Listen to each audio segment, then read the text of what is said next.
A woman bought that CD at an annual women's event and kept it in her car because her husband wasn't a believer and thought she was misguided to believe in an ever-present, loving God.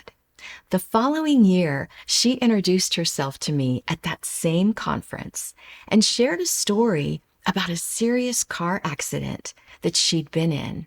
Apparently, her car just began to spin out of control, and then it started flipping and tumbling.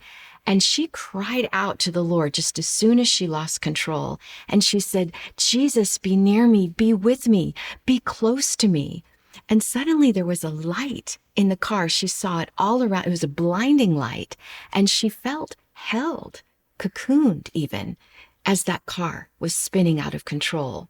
When it finally came to a stop upright, she walked away without a scratch, a bruise, a broken, no injuries at all. Well, when her husband saw the condition of that totaled car, he was shocked that nothing had, no harm at all had come to her. And she said, "Honey, it's because I prayed. I cried out to the Lord, and he was with me. He was right there with me in that car."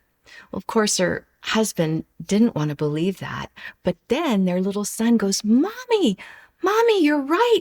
He was close. Look." The entire frame around where the windshield had been, because it had completely broken and cracked apart, had exposed that frame, and there was inside it, as if somebody had placed it there, the cover to my CD, and it said, "The Lord is close." That was pretty hard to deny, that something supernatural had put that CD there as a testimony to that woman and her story. If your heart is broken, God is already close to you. Psalm 34 also assures us that, like that woman in the car crash, you don't have to be brokenhearted for God to be close by. The Lord rescues his people